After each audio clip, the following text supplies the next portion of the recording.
బ్రహ్మర్షి పితామహ పత్రిజీ గారికి, స్వర్ణమాల పత్రి అమ్మగారికి శతకోటి అనంత నమస్కారాలండి.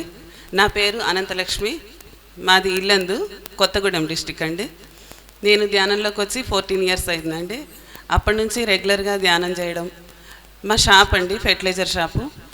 మా ఫ్రెండ్ ద్వారా వచ్చాను నేను. అసలు తను నా పూజలు అవి చూసి కంపల్సరీ నువ్వు ధ్యానం చేయాలి, చాలా బాగుంటుంది, నువ్వు ఉండే విధానానికి ధ్యానం బాగా తెలుస్తుంది, నీకు అర్థమవుతుంది, 10 మందికి చెప్పగలుగుతావు అనేసి తను వెంటబడిందండి.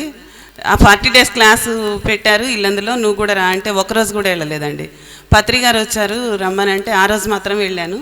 ఆ రోజు నుంచి సార్ని చూసిన దగ్గర నుంచి రోజు చేయడం, షాప్లో నేను పాంప్లెట్స్ పంచి పెట్టడం, పిరమిడ్ క్యాప్స్ పెట్టడం, అవి ఇవ్వడం వచ్చిన వాళ్ళకి.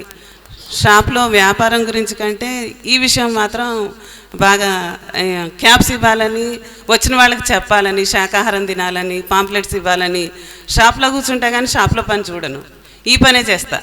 మా వారు కూడా సహాయం చేస్తారు, ఏమనరు, నువ్వు చెప్పేది మంచి విషయమే కదా, ఏం కాదు చెప్పు అని అంటారు. అలా నా ధ్యాన అనుభవం ఇలా ఉందండి.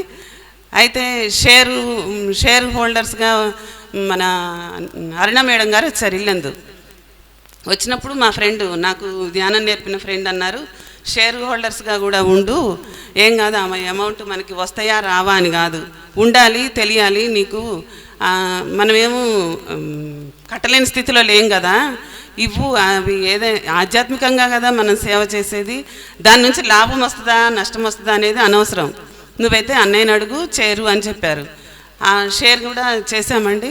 తర్వాత ఇప్పుడు అంబాసిడర్గా చేరడం కూడా వెంటనే రమేష్ గారు వచ్చి అడిగారు, ఇల్లందు మాది, అయితే రమేష్ గారు ఏ విషయమైనా చెప్తారు ఇల్లందులో.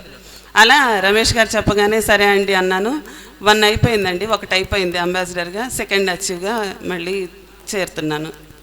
థ్యాంక్ యూ అండి. ఈ అవకాశం ఇచ్చిన పిఎంసికి నా శతకోటి ప్రణామాలండి.